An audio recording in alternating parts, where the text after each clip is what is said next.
नमस्कार plus news में आपका स्वागत है। मैं हूं आपके साथ राजकृष्ण डालते अभी तक के मुख्य हेडलाइंस पर। मंत्री नितिन गडकरी ने नए कोइलवर पुल का उद्घाटन किया। सीतामढ़ी में लखनदेई नदी बांध टूट जाने से कई गांव में बाढ़ से त्रासदी, स्थानीय ग्रामीणों में दहशत का माहौल। सासाराम में प्रधान सहायक का रिश्वत मांगते ऑडियो वायरल, डीएम ने किया सस्पेंड। अब खबरें विस्तार से। करोड़ों रुपए की लागत से कोइलवर में बने नए पुल का केंद्रीय मंत्री नितिन गडकरी ने वीडियो कॉन्फ्रेंसिंग से वर्चुअल तरीके से उद्घाटन कर दिया है। इस उद्घाटन समारोह में मुख्यमंत्री नीतीश कुमार शामिल नहीं हुए। दरअसल मुख्यमंत्री नीतीश कुमार की पत्नी की पुण्यतिथि थी, ऐसे में वह कल्याण बीघा के लिए रवाना हो गए। आपको बता दें कि कोइलवर पर पुल बनने से पटना और आरा के बीच यात्रा काफ़ी आसान हो जाएगा। पटना से आरा जाने के लिए बने पहले से ही एक पुल बना हुआ है, लेकिन वाहन के दबाव के कारण अक्सर ही जाम का सामना करना पड़ता था। अब सोन नदी पर नया ब्रिज बनने से लोगों को काफ़ी राहत मिलेगी। कोइलवर में सोन नदी पर 266 करोड़ रुपए की लागत से 1526 मीटर लंबा नया पुल बनाया गया है। सड़क दिसंबर 22 में पूरी होगी। जो नालंदा बिहार शरीफ तक 4 लेन सड़क का निर्माण है। सिमरिया खगड़िया 4 लेन सड़क निर्माण, ये करीब 600 करोड़ का 61 किलोमीटर दिसंबर 22 में पूरा होगा। बख्तियारपुर मोकामा 4 लेन सड़क 45 किलोमीटर 900 करोड़ की दिसंबर 22 को पूरा होगा। छपरा से हाजीपुर 4 लेन सड़क, ये 70 किलोमीटर है, 700 करोड़ की दिसंबर 22 में पूरी होगी। मझौली से चरोत 2 लेन 4 लेन सड़क है, ये 65 किलोमीटर 550 करोड़ के दिसंबर 22 में पूरी होगी। हाजीपुर से मुजफ्फरपुर 4 लेन सड़क का निर्माण 64 किलोमीटर 800 करोड़ की दिसंबर 22 में पूरी होगी। और महेश खूट सहरसा पूर्णिया 2 लेन पेव शोल्डर, ये करीब 90 किलोमीटर है, 800 करोड़ की मार्च 2023 में पूरी होगी। नरेंद्रपुर से पूर्णिया तक 4 लेन सड़क 50 किलोमीटर 2000 करोड़ की मार्च 2023 में पूरी होगी। और रजौली से बख्तियारपुर 4 लेन सड़क का निर्माण 47 किलोमीटर, ये भी करीब 1100 करोड़ का काम अप्रैल 2023 में पूरा होगा। गलगलिया से सिसोना तक 95 किलोमीटर 1600 करोड़ की ये 4 लेन सड़क दिसंबर 2022 में शुरू होगी। मैं आज बिहार के लिए जो नई घोषणाएं कर रहा हूं, जिसका टेंडर प्रक्रिया में 1800 किलोमीटर का काम हो रहा है, जिसकी कीमत 2100 करोड़ रुपए है। उसमें मोकारा से मुंगेर तक 4 लेन ग्रीनफील्ड निर्माण, इसकी कीमत 4500 करोड़ है। इसका डीपीआर हुआ है, अधिग्रहण भूमि अधिग्रहण जून 22 में हो जाएगा। और ये बहुत महत्वपूर्ण रोड है। ये बनने से मोकामा से मुंगेर तक ये करीब 4500 करोड़ की सड़क हम बना रहे हैं। देवरिया से मानिकपुर से अदलाबाड़ी हाजीपुर तक ये करीब 850 करोड़ की सड़क है। इसका दिसंबर में काम शुरू करने की कोशिश करेंगे। मानिकपुर से साहबगंज तक 4 लेन की सड़क है, ये 600 करोड़ की है, इसका भी टेंडर हो जाएगा। सीवान से मशरक तक 4 लेन सड़क 1400 करोड़ की, इसका भी टेंडर जल्दी हो जाएगा। दानापुर शिवाला बिठा में एलिवेटेड रोड बना रहे, जो 4500 करोड़ का है, उसका भी अभी डीपीआर बन गया, टेंडर हो जाएगा। ये भी 23.5 किलोमीटर का है। चौरामा से बैरगनिया तक सड़क निर्माण 550 करोड़, ये भी इसका जुलाई में टेंडर हो जाएगा। साहेबगंज से अरेराज होकर बेतिया तक 4 लेन सड़क 550 करोड़, इसका भी टेंडर अगस्त में हो जाएगा। पटना आरा सासाराम तक 6 लेन सड़क का निर्माण, ये 2200 करोड़ की है, 118 किलोमीटर, इसका भी टेंडर मार्च 2023 में हो जाएगा। रजौली से बख्तियारपुर 375 करोड़ की ये वाइल्ड लाइफ की मंजूरी के लिए लंबित है। मैं आदरणीय मंत्री जी आर.के. सिंह जी और सभी मंत्रियों को कहूंगा कि थोड़ा सा फॉरेस्ट से अगर इसको आप क्लियर कर देंगे तो ये भी काम तुरंत शुरू हो जाएगा। फिर बिहार में इन दिनों जातिगत जनगणना को लेकर के राजनीतिक कोलाहल है। नेता प्रतिपक्ष तेजस्वी यादव ने पिछले दिनों मुख्यमंत्री नीतीश कुमार से मुलाकात की थी, जिसके बाद बिहार में सियासी हलचल और बढ़ गई है। इन सबके बीच लोक जनशक्ति पार्टी के नेता चिराग पासवान ने सीएम नीतीश कुमार पर तंज भी कसा। चिराग पासवान ने कहा है कि सीएम नीतीश कुमार पर निशाना साधते हुए बताया कि जातिगत जनगणना पर नहीं बल्कि कुर्सी बचाने के लिए बातें हो रही हैं।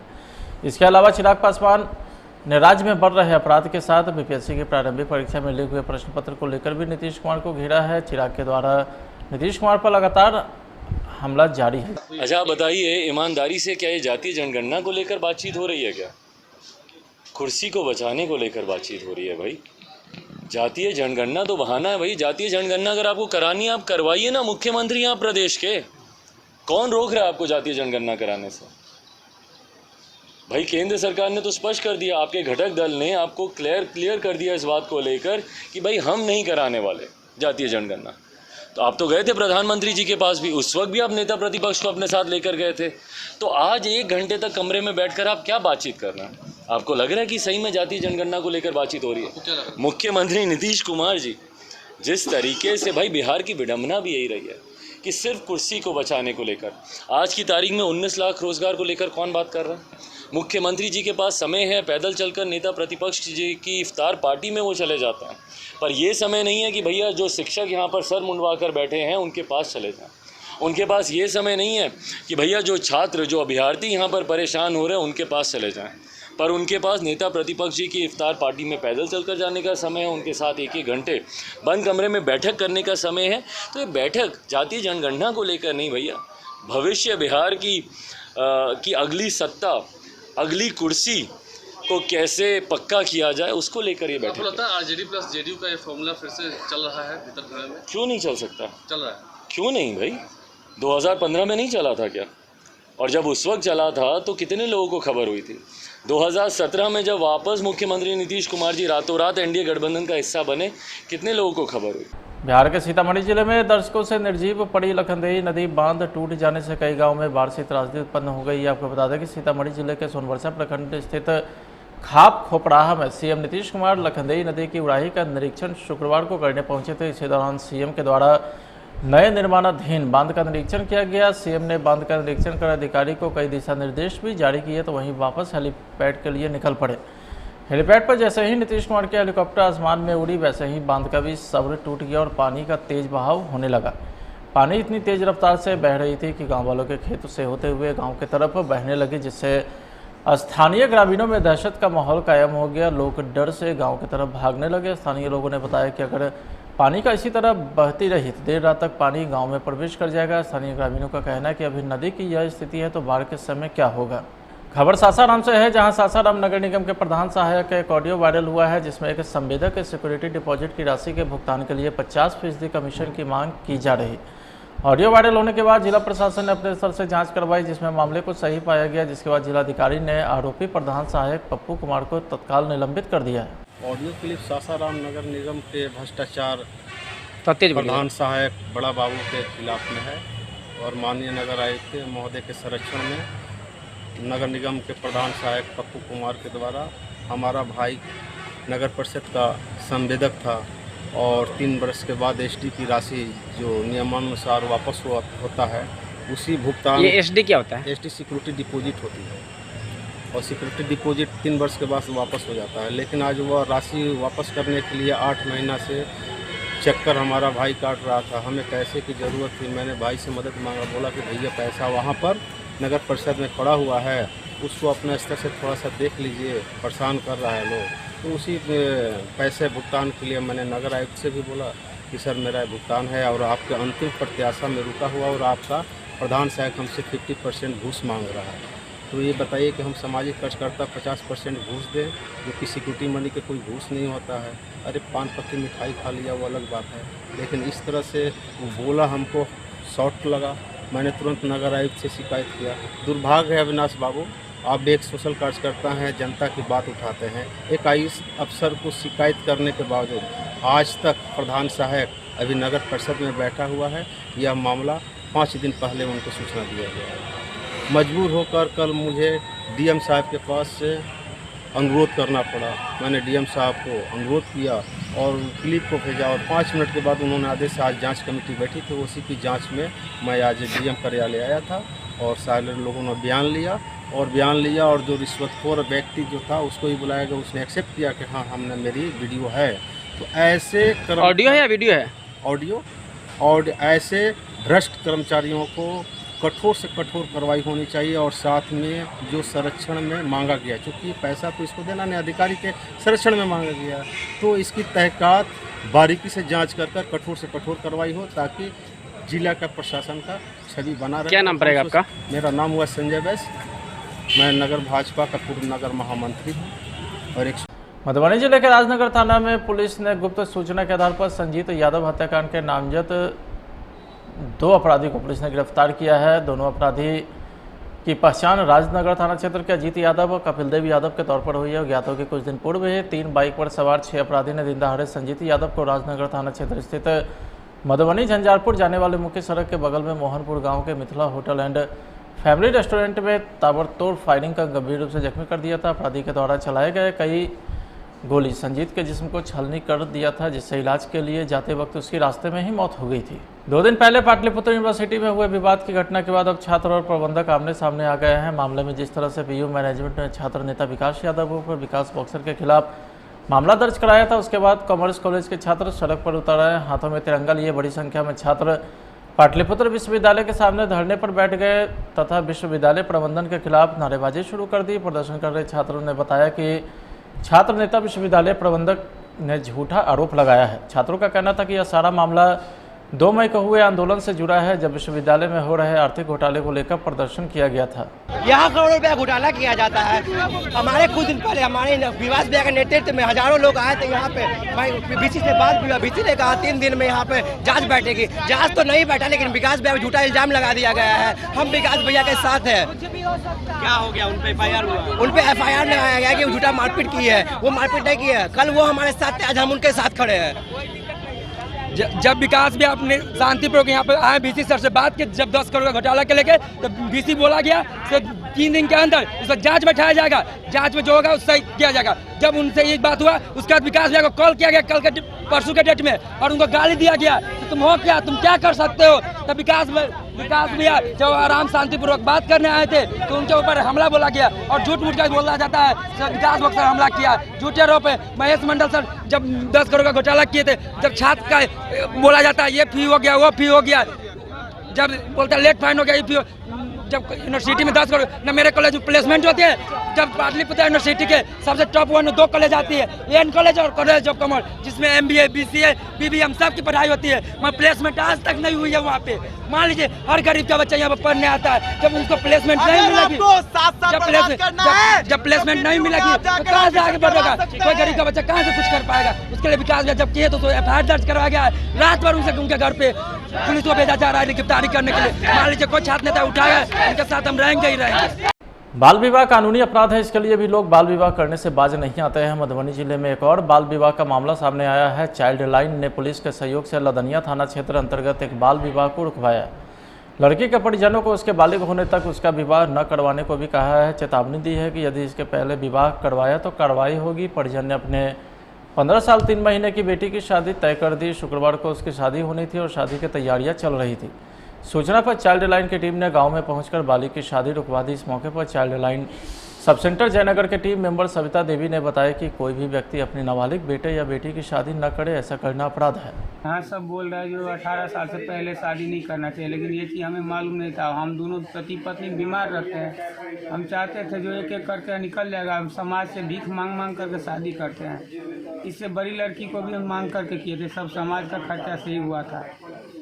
और ये जानकारी नहीं था जो नहीं करना चाहिए इस उम्र कम होने से, इसलिए हम कर रहे, लेकिन सूचना आया तो हम कैंसिल कर दिए।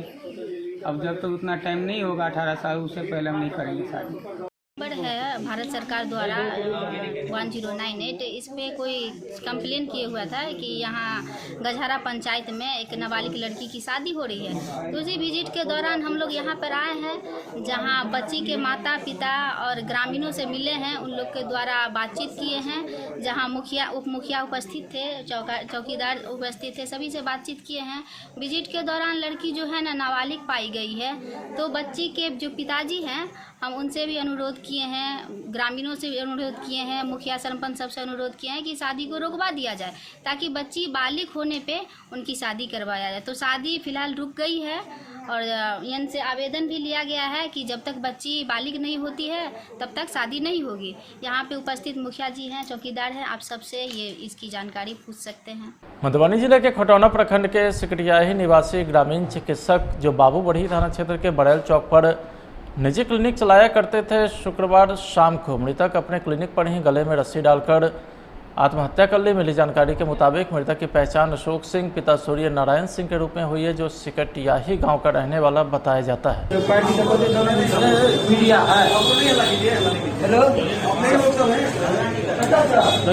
नहीं आए इनको आई कार्ड चाहिए, किसको ID कार्ड चाहिए? लीजिए।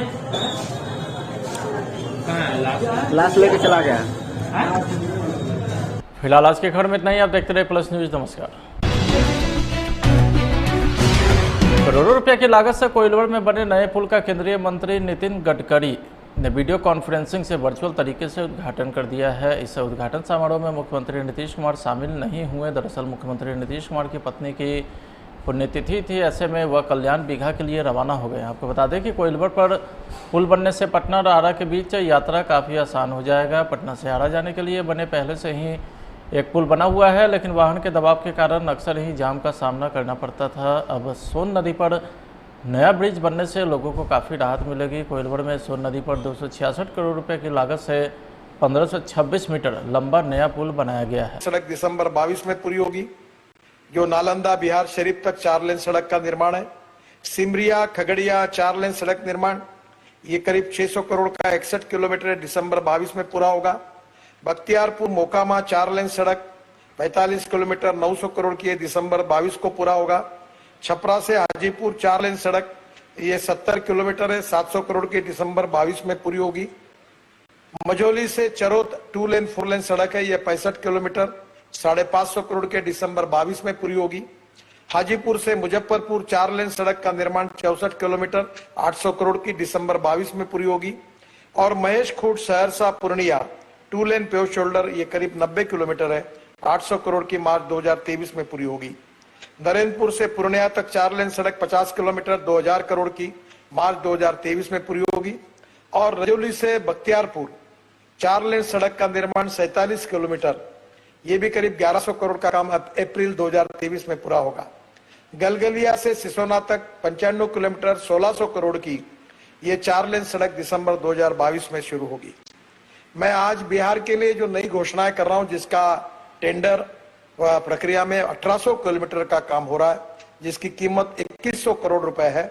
उसमें मोकारा से मुंगेर तक 4 लेन ग्रीनफील्ड निर्माण, इसकी कीमत 4500 करोड़ है। इसका DPR हुआ है, अधिग्रहण भूमि अधिग्रहण जून 22 में हो जाएगा। और ये बहुत महत्वपूर्ण रोड है। ये बनने से मोकामा से मुंगेर तक ये करीब 4500 करोड़ की सड़क हम बना रहे हैं। देवरिया से मानिकपुर से अदलाबाड़ी हाजीपुर तक ये करीब 850 करोड़ की सड़क है। इसका दिसंबर में काम शुरू करने की कोशिश करेंगे। मानिकपुर से साहबगंज तक 4 लेन की सड़क है, ये 600 करोड़ की है, इसका भी टेंडर हो जाएगा। सीवान से मशरक तक 4 लेन सड़क 1400 करोड़ की, इसका भी टेंडर जल्दी हो जाएगा। दानापुर शिवाला बिठा में एलिवेटेड रोड बना रहे, जो 4500 करोड़ का है, उसका भी अभी DPR बन गया, टेंडर हो जाएगा। ये भी 23.5 किलोमीटर का है। चौरामा से बैरगनिया तक सड़क निर्माण 550 करोड़, ये भी इसका जुलाई में टेंडर हो जाएगा। साहेबगंज से अरेराज होकर बेतिया तक 4 लेन सड़क 550 करोड़, इसका भी टेंडर अगस्त में हो जाएगा। पटना आरा सासाराम तक 6 लेन सड़क का निर्माण, ये 2200 करोड़ की है, 118 किलोमीटर, इसका भी टेंडर मार्च 2023 में हो जाएगा। रजौली से बख्तियारपुर 375 करोड़ की ये वाइल्ड लाइफ की मंजूरी के लिए लंबित है। मैं आदरणीय मंत्री जी RK सिंह जी और सभी मंत्रियों को कहूंगा कि थोड़ा सा फॉरेस्ट से अगर इसको आप क्लियर कर देंगे तो ये भी काम तुरंत शुरू हो जाएगा। फिर बिहार में इन दिनों जातिगत जनगणना को लेकर के राजनीतिक कोलाहल है। नेता प्रतिपक्ष तेजस्वी यादव ने पिछले दिनों मुख्यमंत्री नीतीश कुमार से मुलाकात की थी, जिसके बाद बिहार में सियासी हलचल और बढ़ गई है। इन सबके बीच लोक जनशक्ति पार्टी के नेता चिराग पासवान ने CM नीतीश कुमार पर तंज भी कसा। चिराग पासवान ने कहा है कि CM नीतीश कुमार पर निशाना साधते हुए बताया कि जातिगत जनगणना पर नहीं बल्कि कुर्सी बचाने के लिए बातें हो रही हैं। इसके अलावा चिराग पासवान ने राज्य में बढ़ रहे अपराध के साथ BPSC की प्रारंभिक परीक्षा में लीक हुए प्रश्न पत्र को लेकर भी नीतीश कुमार को घेरा है। चिराग के द्वारा नीतीश कुमार पर लगातार हमला जारी है। अच्छा आप बताइए, ईमानदारी से क्या ये जातीय जनगणना को लेकर बातचीत हो रही है क्या? कुर्सी को बचाने को लेकर बातचीत हो रही है भाई। जातीय जनगणना तो बहाना है भाई। जातीय जनगणना अगर आपको करानी है आप करवाइए ना, मुख्यमंत्री आप प्रदेश के, कौन रोक रहा है आपको जातीय जनगणना कराने से? भाई केंद्र सरकार ने तो स्पष्ट कर दिया, आपके घटक दल ने आपको क्लियर कर दिया इस बात को लेकर कि भाई हम नहीं कराने वाले जातीय जनगणना। तो आप तो गए थे प्रधानमंत्री जी के पास भी, उस वक्त भी आप नेता प्रतिपक्ष को अपने साथ लेकर गए थे। तो आज 1 घंटे तक कमरे में बैठकर आप क्या बातचीत कर रहे हैं? आपको लग रहा है कि सही में जातीय जनगणना को लेकर बातचीत हो रही है? मुख्यमंत्री नीतीश कुमार जी जिस तरीके से, भाई बिहार की विडंबना भी यही रही है कि सिर्फ कुर्सी को बचाने को लेकर, आज की तारीख में 19 लाख रोजगार को लेकर कौन बात कर रहा है? मुख्यमंत्री जी के पास समय है, पैदल चलकर नेता प्रतिपक्ष जी की इफ्तार पार्टी में वो चले जाते हैं, पर ये समय नहीं है कि भैया जो शिक्षक यहाँ पर सर मुंडवा कर बैठे हैं उनके पास चले जाएं। उनके पास ये समय नहीं है कि भैया जो छात्र, जो अभ्यर्थी यहाँ पर परेशान हो रहे हैं उनके पास चले जाएं, पर उनके पास नेता प्रतिपक्ष जी की इफ्तार पार्टी में पैदल चलकर जाने का समय है, उनके साथ 1-1 घंटे बंद कमरे में बैठक करने का समय है। तो ये बैठक जातीय जनगणना को लेकर नहीं भैया, भविष्य बिहार की अगली सत्ता, अगली कुर्सी को कैसे पक्का किया जाए उसको लेकर ये बैठक। आपको लगता है आरजेडी प्लस जेडीयू का ये फॉर्मूला फिर से चल रहा है भीतर भीतर में? क्यों नहीं चल सकता? चल रहा है। क्यों नहीं भाई? 2015 में नहीं चला था क्या? और जब उस वक्त चला था तो कितने लोगों को खबर हुई थी? 2017 में जब वापस मुख्यमंत्री नीतीश कुमार जी रातों रात एनडीए गठबंधन का हिस्सा बने, कितने लोगों को खबर हुई? बिहार के सीतामढ़ी जिले में दर्शकों से निर्जीव पड़ी लखनदेई नदी बांध टूट जाने से कई गांवों में बाढ़ से त्रासदी उत्पन्न हो गई है। आपको बता दें कि सीतामढ़ी जिले के सोनवर्षा प्रखंड स्थित खाप खोपड़ाहा में सीएम नीतीश कुमार लखनदेई नदी की उड़ाही का निरीक्षण शुक्रवार को करने पहुंचे थे। इसी दौरान सीएम के द्वारा नए निर्माणाधीन बांध का निरीक्षण किया गया। सीएम ने बांध का निरीक्षण कर अधिकारी को कई दिशा निर्देश भी जारी किए, तो वहीं वापस हेलीपैड के लिए निकल पड़े। हेलीपैड पर जैसे ही नीतीश कुमार के हेलीकॉप्टर आसमान में उड़ी, वैसे ही बांध का भी सब्र टूट गया और पानी का तेज बहाव होने लगा। पानी इतनी तेज रफ्तार से बह रही थी कि गांव वालों के खेत से होते हुए गांव की तरफ बहने लगी, जिससे स्थानीय ग्रामीणों में दहशत का माहौल कायम हो गया। लोग डर से गांव की तरफ भागने लगे। स्थानीय लोगों ने बताया कि अगर पानी का इसी तरह बहती रही तो देर रात तक पानी गाँव में प्रवेश कर जाएगा। स्थानीय ग्रामीणों का कहना है कि अभी नदी की यह स्थिति है तो बाढ़ के समय क्या होगा। खबर सासाराम से है, जहां सासाराम नगर निगम के प्रधान सहायक का एक ऑडियो वायरल हुआ है, जिसमें एक संवेदक के सिक्योरिटी डिपॉजिट की राशि के भुगतान के लिए 50% कमीशन की मांग की जा रही।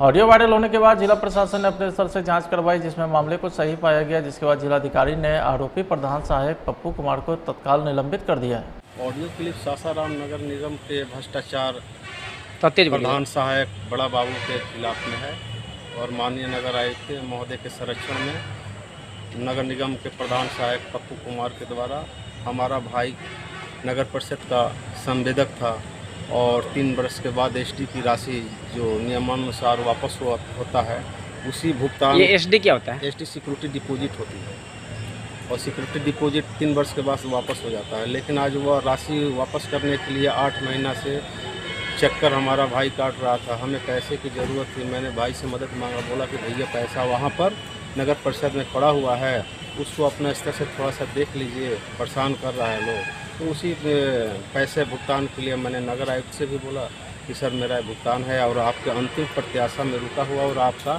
प्रधान सहायक हमसे 50% घूस मांग रहा है। तो ये बताइए कि हम सामाजिक कार्यकर्ता 50% घूस दें, जो कि सिक्योरिटी मनी के कोई घूस नहीं होता है।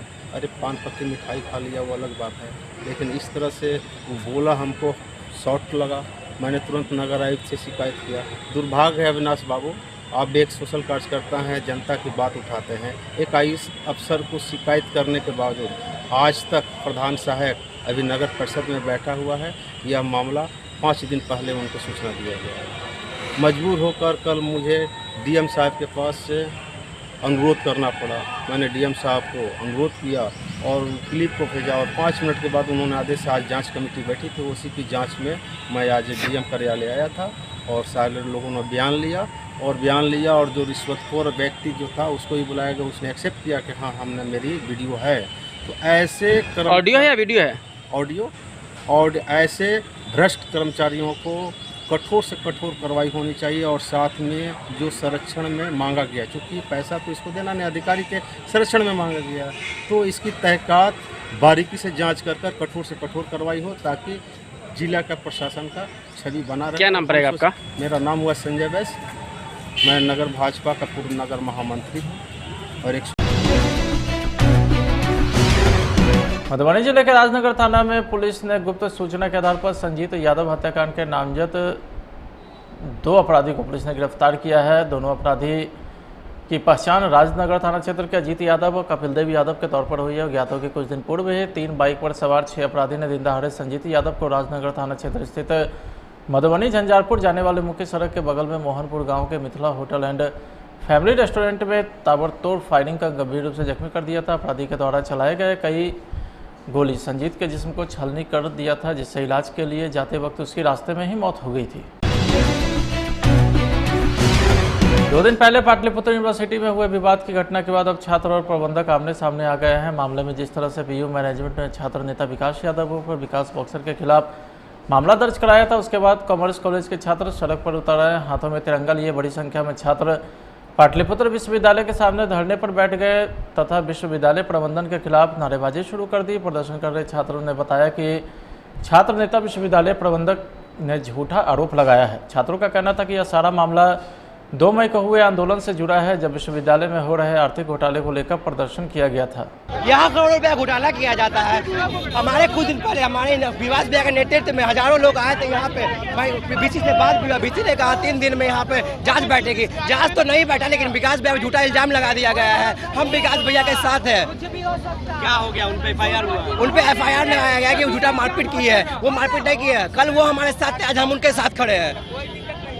जब विकास भी अपने शांतिपूर्वक यहाँ पे आए, बीसी सर से बात की, जब 10 करोड़ का घोटाला के लेके, तो बीसी बोला गया कि 3 दिन के अंदर इस पर जांच बैठाया जाएगा, जांच में जो होगा उससे सही किया जाएगा। जब उनसे ये बात हुआ, उसके बाद विकास भैया को कॉल किया गया कल के परसों के डेट में, और उनको गाली दिया गया कि तुम हो क्या, तुम क्या कर सकते हो। तब विकास भैया जब आराम शांतिपूर्वक बात करने आए थे तो उनके ऊपर हमला बोला गया और झूठ मूठ का बोला जाता है सर विकास बॉक्सर हमला किया झूठे आरोप है। महेश मंडल सर जब 10 करोड़ का घोटाला किए थे, जब छात्र का बोला जाता है ये फी हो गया, वो फी हो गया, जब बोलता है लेट फाइन हो गया, ये फी, जब यूनिवर्सिटी में 10 करोड़ न मेरे कॉलेज में प्लेसमेंट होती है, जब पाटलिपुत्र यूनिवर्सिटी के सबसे टॉप 1 में 2 कॉलेज आती है, एन कॉलेज और कॉलेज ऑफ कॉमर्स, जिसमें MBA, BCA, BBM सबकी पढ़ाई होती है, मगर प्लेसमेंट आज तक नहीं हुई है वहाँ पे।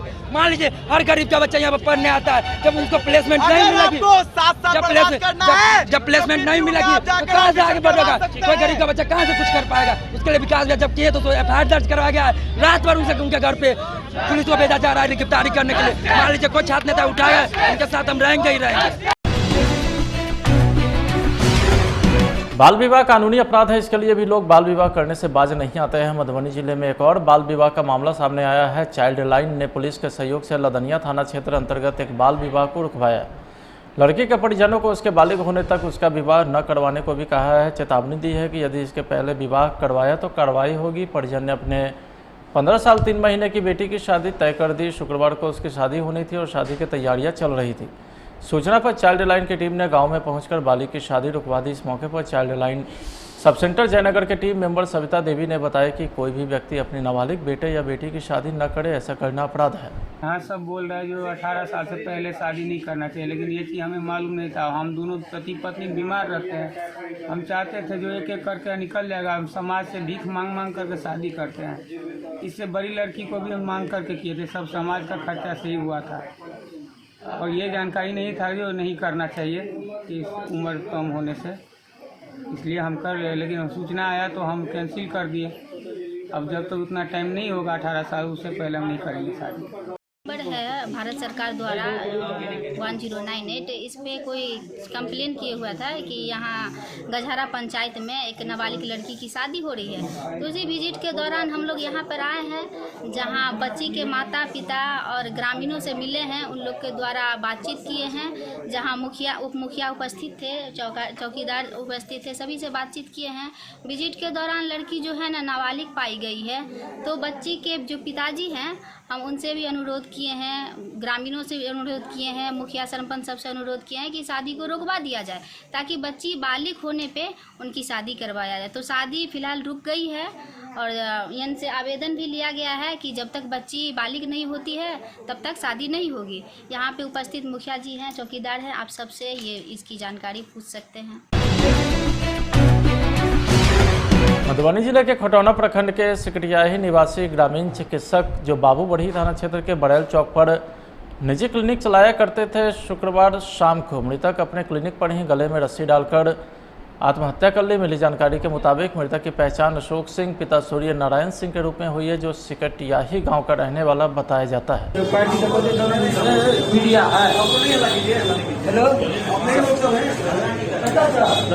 नहीं आए।